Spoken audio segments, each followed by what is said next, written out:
नमस्कार। कभी सोचा है कि सरकारी योजनाएं कागजों से निकलकर आम लोगों के घर तक का सफर आखिर तय कैसे करती हैं? आज हम एक ऐसी ही दिलचस्प पहल को समझने वाले हैं जो सरकार को सीधे नागरिकों के दरवाजे तक ले आई। असल में ये एक बहुत बड़ा सवाल है और इसे कहते हैं लास्ट मील डिलीवरी की चुनौती। मतलब योजनाएं तो शानदार बन जाती हैं, पर उन्हें शहरों के दफ्तरों से निकालकर दूर दराज के गांव में बैठे असली हकदार तक कैसे पहुंचाया जाए। तो चलिए इस सवाल का जवाब ढूंढने के लिए सीधे इस सरकारी आदेश को ही देखते हैं। यही वो दस्तावेज है जो हमें बताएगा कि जमीनी स्तर पर ये बड़ी योजना आखिर काम कैसे करती है। इस पहल का नाम ही इसकी पूरी कहानी कह देता है। आपकी योजना, आपकी सरकार, आपके द्वार। सोचिए जरा, अब नागरिक को सरकार के पास नहीं जाना, बल्कि सरकार खुद चलकर नागरिक के दरवाजे तक आ रही है। तो इस पूरे अभियान को ठीक से समझने के लिए हम इसे 6 हिस्सों में देखेंगे। शुरुआत उस समस्या से करेंगे जिसे ये सुलझाना चाहता है, फिर देखेंगे कि ये काम कैसे करता है, कौन कौन सी सेवाएं मिलती हैं, और आखिर में समझेंगे कि शासन के लिए इसके क्या मायने हैं। तो सबसे पहला सवाल, आखिर इतने बड़े अभियान की जरूरत ही क्यों पड़ी?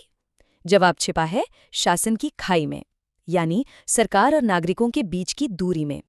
इस दस्तावेज में एक बहुत ही दमदार शब्द का इस्तेमाल हुआ है, सैचुरेशन मोड। इसका सीधा सा मतलब है 100% कवरेज, यानी लक्ष्य सिर्फ योजनाएं पहुंचाना नहीं है, बल्कि ये पक्का करना है कि एक भी, जी हां, एक भी योग्य व्यक्ति छूट न जाए। ये एक बहुत ही महत्वाकांक्षी लक्ष्य है। तो इस शासन की खाई को पाटने और 100% कवरेज का लक्ष्य हासिल करने के लिए इस कार्यक्रम का मूल विचार क्या था? दस्तावेज से ये बात बिल्कुल साफ है कि ये कोई लंबा चौड़ा सालों तक चलने वाला कार्यक्रम नहीं था। ये एक मिशन मोड में चलाया गया अभियान था जो 21 नवंबर से शुरू होकर 15 दिसंबर को खत्म हो गया। मतलब सिर्फ 25 दिनों में जमीन पर असर दिखाने की पूरी कोशिश। और यही इस पूरे कार्यक्रम का दिल है। मॉडल को पूरी तरह से पलट दिया गया। अब लोगों को दफ्तरों के चक्कर नहीं काटने, बल्कि पूरी की पूरी सरकारी मशीनरी खुद चलकर गांव और पंचायत स्तर पर कैंप लगा रही है। ठीक है, तो ये तो समझ आ गया कि कैंप्स लगेंगे, पर इन कैंप्स में आखिर मिलता क्या है? चलिए देखते हैं कि लोगों को कौन कौन सी सेवाएं दी जा रही थीं। ये देखिए, यह लिस्ट सीधे सरकारी दस्तावेज से ली गई है। एक नज़र डालते ही पता चल जाता है कि यह कोई छोटा मोटा आयोजन नहीं था। सेवाओं की रेंज बहुत बड़ी है, जिसमें रोजमर्रा की जरूरतों से लेकर बड़ी बड़ी कल्याणकारी योजनाएं तक शामिल हैं। अगर उस लंबी लिस्ट को हम आसान श्रेणियों में बांटें तो तस्वीर और भी साफ हो जाती है। जरूरी दस्तावेज, आर्थिक मदद, स्वास्थ्य, रोजगार और घर, यानी एक आम नागरिक के जीवन के लगभग हर महत्वपूर्ण पहलू को छूने की कोशिश की गई है। अब आते हैं इस कार्यक्रम की एक सबसे खास बात पर। ये सिर्फ आवेदन जमा करने की जगह नहीं थी, बल्कि समस्याओं को तुरंत सुलझाने का एक मंच भी था।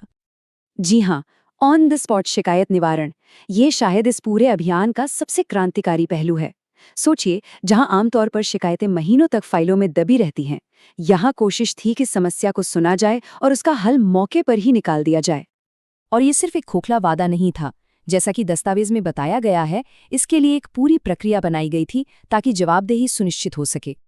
प्रक्रिया बहुत ही सीधी और स्पष्ट है। पहले शिकायत जमा करें, फिर उसे ऑनलाइन रजिस्टर किया जाएगा और तुरंत समाधान की कोशिश होगी।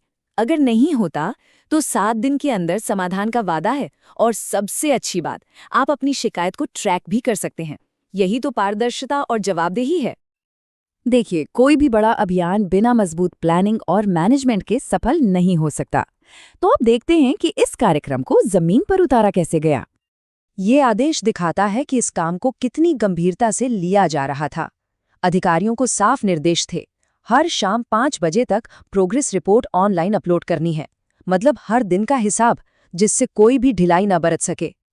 और यहाँ देखें जमीनी स्तर की प्लानिंग का एक नमूना। हर पंचायत के लिए एक तय तारीख, समय और जगह।